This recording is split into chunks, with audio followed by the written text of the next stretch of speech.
before we get started with all the topics, maybe we can introduce you quickly and saying like, who are you and why you're excited about Bitcoin? Yeah, man. So I got into Bitcoin in 2012, but I obviously didn't understand it. Like very few people, I think, really did understand it. But my big thing that's really blessed me is I had a plumbing and gas business until very recently. I sold that business in end of 2024. And one of the main benefits of that was that I'd be working with headphones like this on, and I would be able to listen to hours of content, 8 or 9 hours of Bitcoin podcasts a day. And it probably started with just business podcasts. And at some point in that plumbing journey, I would be listening to a podcast about Bitcoin, probably in 2016 or 2017, probably when I started understanding it. And I would be halfway through a podcast in a building site with all the guys working for me. And I would just go back out to the van, get on my phone, transfer a load of money to Coinbase and just smash buy a load of Bitcoin. I would just get to these different points and think, this is crazy. This Bitcoin thing is, I haven't understood it, but I understand a tiny bit of it, enough to make me think I need to buy some more Bitcoin now. And that would happen every couple of months. And, it hasn't really stopped either. I've just continued I'm not very good at the dollar cost average. I'm not very disciplined at that, but I'm quite impulsive and will hear something and think, this is it. This is what's going to change the world. This is going to impact so many people, and I don't want to miss out. So I just FOMO in every couple of months. I would just buy a big chunk of Bitcoin. And that's kind of my journey into understanding Bitcoin as well. I would understand a bit, then I buy a bit more, then I understand. And that's what's got me super excited. And it's never stopped. It's continuing even till last week, and actually listening to your podcast has increased my conviction even more. I'm just so grateful to be on here, man. But there have been times actually I've definitely listened to someone on your podcast and thought, I'm just going to transfer a bit more money and buy some more Bitcoin. I have gotten my own share of FOMO just by listening to the guests of like, oh shit, like I should have more Bitcoin. Yeah. Like I need to get this straight now. Like I need more Bitcoin right now. Yeah. It makes me a terrible trader. Like actually, when I first bought Bitcoin in 2012, I tried to learn like the candles and the signals and stuff like that. I was getting wrecked, man. Like I was losing Bitcoin and then I had to buy some more Bitcoin. I'm a terrible trader and I'm still a really awful trader. And I thought that Bitcoin was about trading, and the FOMO in actually means that I never buy Bitcoin at the cheapest. I just decide it doesn't matter. I'm just going to buy it now because I've got the conviction around buying it now. So I'm just going to go for it. And, maybe I could have like watched for a week or two and looked at the market and seen what news is coming out, but I'm just not clever enough for that sort of stuff.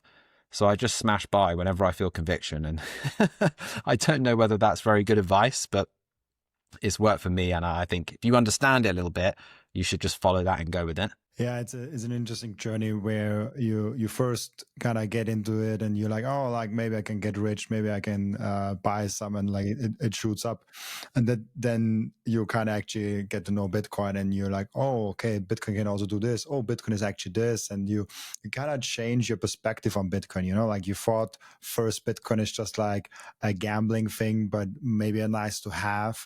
Then you think, oh, okay, Bitcoin is a great store of value. Maybe I should put a little bit more in there, this digital gold narrative, and at the end somewhere like, oh yeah, shit, like it's the money and everyone will adopt it. And I think you have the podcast, how's it called, Bitcoin is for everyone, something like that, right? Yeah, Bitcoin for everyone. That's amazing, because I truly think that's the case. How do you think actually that we get to like everyone, and how do you think this looks? Because there's a lot of theories, even like some Bitcoiners say like, oh, not everyone will have Bitcoin, and it might, there's a possibility that it stays niche. And there's also like, even if it stays niche, it's like goes to like million, 10 million, 100 million. But a lot of people, even some Bitcoiners, think that Bitcoin might be more than digital gold, but it never really truly will catch on in a sense where everyone has it. So you obviously believe the opposite, where you're like, no, everyone will have Bitcoin in some sense. Yeah, I think that hypothesizing so far into the future that Bitcoin will get to a price where it's impossible for anyone to get hold of, I think we're so far away from that it's difficult to really understand where Bitcoin will be if it hits $100 million or something, you know, that we think it's going to go to at some point in the future.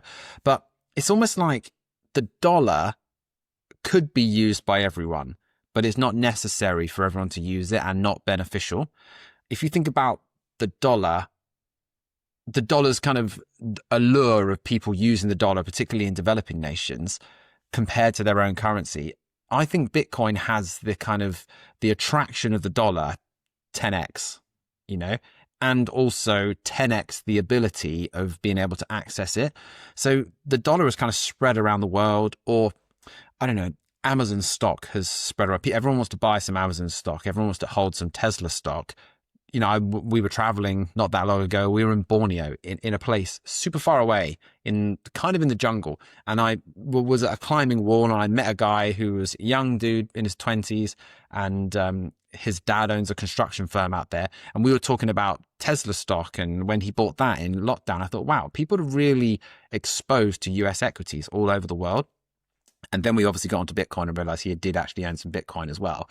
And I think if Tesla stock and the US dollar has given exposure to people in Borneo to have access to a financial system which is better than their own financial system, I think that Bitcoin has a much higher potential to be accessible to everyone than Tesla stock, because you can't buy stuff with Tesla stock. You can't trade for apples in Tesla stock. So I think that for that reason, Bitcoin could actually reach, you know, at some point, 10 times the number of people that are using the dollar right now, which would be a vast majority of the world if we hit that number. And this is the interesting part about Bitcoin, where you have a part in there where it is the Tesla stock, the Nvidia stock, the whatever tech stock you have, in general stocks. But then you also have a part in there which is the US dollar. And then you have a part in there that like, oh, it's the gold. And if you look at Bitcoin from a holistic point of view, it's actually all three of them. Like it's you have the tech stock, the investment side in there. You have a medium exchange side. You have the unit of account side of in there. You have the gold thing with the not being able to manipulate it and all those things, and the physicality of Bitcoin. So it's a really weird asset in a sense, because it's so hard to explain, because you have to explain multiple things and say, yes, it's that, and yes, it's also that. And I don't know how you go about it and tell people about it, but it almost feels like it's too good to be true. Like if you tell people really what a Bitcoin is, they're like, no, that's too. It cannot be that good, you know. Like it's like overselling something like that. Yeah. Man, I love that. What did you say? It's like Tesla, the dollar, and gold all mixed together. It's like that's sick, man. I love that. Yeah, it is. It is all those things. Did you just come up with that just now? You just come up with that thought now? That's amazing, because it is all those things, man. Yeah, I have that thought like all the time, and then I think explored it in the podcast multiple times. But for me, when you look at Bitcoin from a holistic point of view, you have those different things in there, and you're like trying to explain Bitcoin to everyone. It's like, yeah, you have different perspectives to different people. How do you go about how to actually explain Bitcoin to people? Like how do you say like, okay, Bitcoin is for everyone, but everyone maybe needs a different kind of a view on how they actually go about and see Bitcoin? Yeah. I mean, it's so hard orange pilling people, and I've only successfully orange pilled, I mean, like a handful of people directly in my life. And I think through the podcast, you'll know that people get in touch and say, hey, I bought my first Bitcoin the other day. And you're like, okay, great. But that's probably from them listening for a long time. But I think directly, I think it's like this. I was explaining this example to my children. We homeschool our kids now. And I was trying to do a lesson which wasn't really a subject. It was trying to help them understand that people have different perspectives, right? And I think this works really well for explaining Bitcoin to people. So the story is there are 10 blind people, and they're all being led towards an elephant that they've never seen an elephant before. Obviously, it's a new animal to them. And that's Bitcoin. And these 10 blind people go and they're led towards it and they touch the elephant in one place. And one person says, "Oh, it's like a snake. It's like a snake. I'm feeling the trunk." And someone else goes and touches the hoofs and says, "Oh, it's like rough, like sandstone." And someone else touches the ears and say, "No, it's like an eagle. It feels like an eagle's wings." And all these people have these different perspectives of it.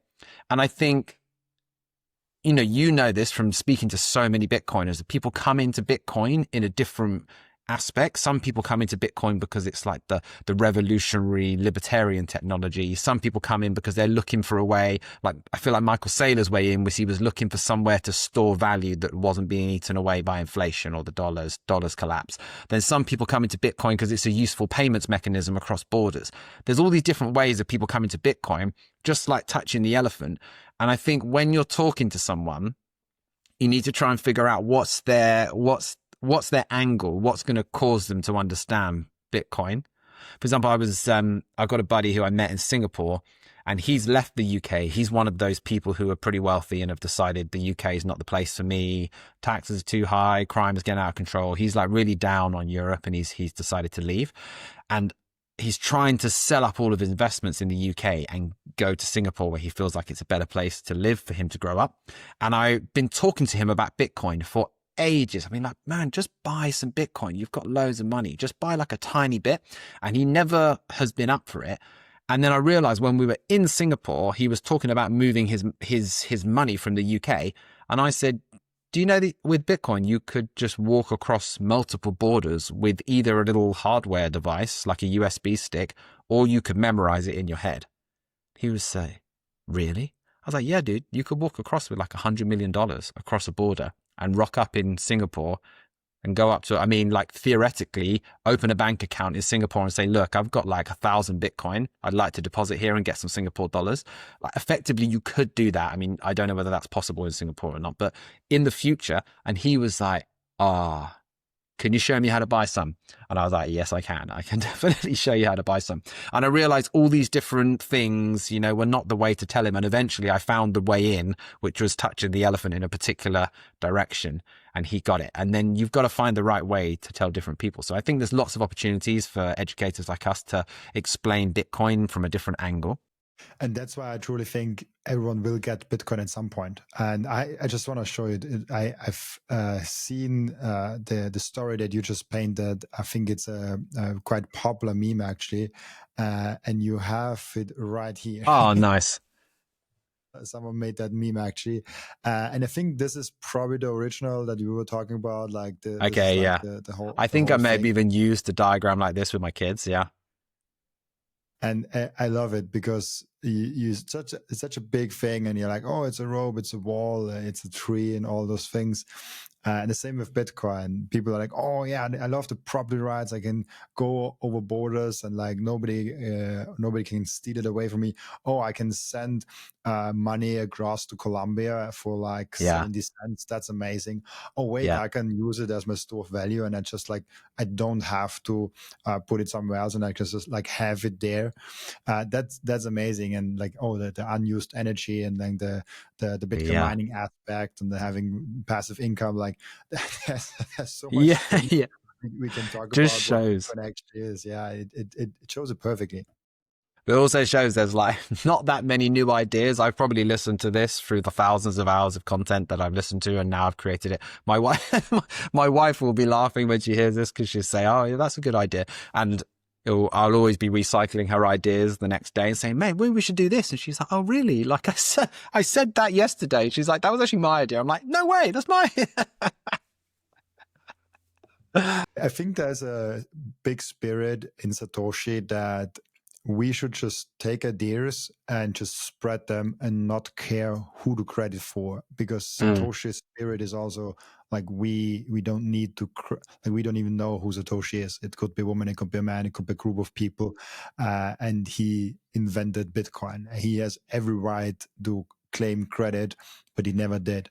And this is the true spirit of Satoshi. That's why I'm never mad if someone just picks up an idea that I said and just like make something with it. Even if you make money with it, then good for you. yeah. So I don't know. I'm getting mad at people that say, "Oh, credit him," like, oh, like Yeah. you also did not create the idea. You just mix it up with other things, and the Yeah. same thing is true. Like so that was just a small detour, but Yeah. I don't like the whole crediting things. Yeah. No, just to I mean, two things I've just thought of to follow on from that is I mentioned an idea for an episode that I would make about something. I can't remember what it is, but then I saw that, and I shared it with a few people, and I saw that someone else in the Bitcoin space who definitely would have heard this conversation made that episode. And I was like, oh, okay, cool. He's made it. And he did it brilliantly, like fantastic, did it better than I would ever do it. But someone said, hey man, that was your idea. And I said, damn man, it doesn't matter. Like I'll have another idea. It's almost as if, ideas are this finite resource. Like ideas are not like Bitcoin. We're not stuck at 21 million ideas. They're going to carry on forever. So I was like, it's cool, man. Like we're all in this game together. We're all trying to orange pill people. I'm fine with, I've got another couple of ideas that I've had for ages on episodes that we might make. Let them have it. Cause I'm like, I haven't made that episode so they can try and do a better job than I probably would. Yeah. I don't mind, man. Let people do it. Let them. I'm really happy if it helps spread. I'm really happy that we're all kind of collaborating together on these things. And this is really interesting because I think ideas are almost worthless. Like it's almost like there's almost no worth to just the idea itself. The execution is 99% of it. Yeah. And the same thing we can see with Bitcoin, because the idea for a decentralized, non-manipulated money has been around before Bitcoin. Like this, like Satoshi Nakamoto did not invent that idea. We had many instances where many people talked about this very thing before Bitcoin was even around, and put it in kind of like their heads of like explaining Bitcoin without explaining Bitcoin, even before Bitcoin even was out with the white paper. So Bitcoin was also not the first idea of like, oh, let's invent digital scarcity, let's invent this thing. It was just the first perfect execution. And that's like, how much is the idea worth versus how much is the execution worth? I don't know what this has to do with Bitcoin, but it's something that I feel like people overvalue ideas. Yeah. I mean, I probably wasn't going to make that episode anyway. I was just talking about it, and I'm glad that someone's done it. But just to tap on Satoshi, he was a lovely, and Sey's a guy, he was a lovely guy. Like, the way he writes to people, he's so gracious. He's really kind. And when you read his emails and some of the forums and his back and forward with some of the developers in the early days, it's like reading a story because you know the ending. You know the ending is where we are now. So whatever these developers are, like some of the developers would write really quite pointed criticisms of Bitcoin. It would be like 1, 2, 3, 4, 5, 6, 7, 8, 9, 10 points that I just think this is not a good idea. And you're reading it thinking, well, like you haven't seen Satoshi's reply yet because it's on the next page of the book or the next scroll on the website, but you know it's going to finish fine because whatever the 10 things they've brought up, someone's fixed them. But instead of Satoshi could just, so intelligent, obviously highly capable, could have said to them, you muppet, you're an idiot, like you don't know what you're talking about. And actually sometimes you do read it and you think this person doesn't know what they're talking about. But the way Satoshi replies to them is so gracious and so kind. He's always saying, thank you for your feedback. I really appreciate this. He then answers their questions 1, 2, 3, but he doesn't say, no, this is wrong. No, this is silly. What a stupid idea. He somehow manages to answer their questions in a way which validates that person, makes them feel valued. And then what always happens is the next reply to Satoshi's is, oh, thank you, Satoshi. Like, brilliant. Yep, I'm on board. I've actually mined my first block now. And he then converts them to being on the side of Bitcoin rather than attacking their silly ideas, which obviously to him, he's operating in some like higher place of like consciousness. I don't know what kind of guy he was. He's just so nice to everybody that criticizes him. It's super interesting. I've literally never heard that. I mean, I noticed it, but like I think we never really articulated it on the podcast. That's almost in 600 episodes that he was a kind and nice person. Is it also for you when you think about how important those early days in Bitcoin were and how great Satoshi handled it? What do you think is at the point in which where Bitcoin was kind of obvious that it will succeed? For me right now, like, we've never had a lower risk of Bitcoin getting vanished, and never had a better risk reward ratio. But there was some point where oh yeah, Bitcoin, it's like there has to be some major event that it gets eroded. And I think right now, like this major event, like there's almost nothing that I can even think about that Bitcoin won't succeed, outside of black swans.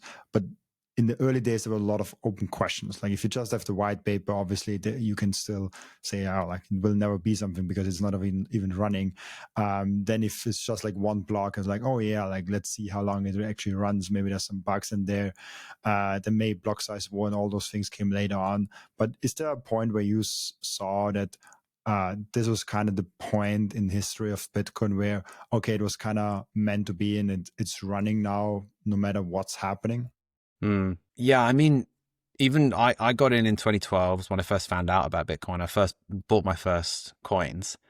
Back then, though, I just didn't think that it was. I thought I got into Bitcoin because I thought it was this revolutionary anti-government technology, and it had potential to undermine the sort of corruptness of the financial system. So I got into it because of that. But at that time, I didn't know that it was a sure thing. Thank you for watching this video. This was only a snippet of the podcast. And if you want to watch the full episode and get all of the context of this episode, you can click right here or here. Oh, maybe also here.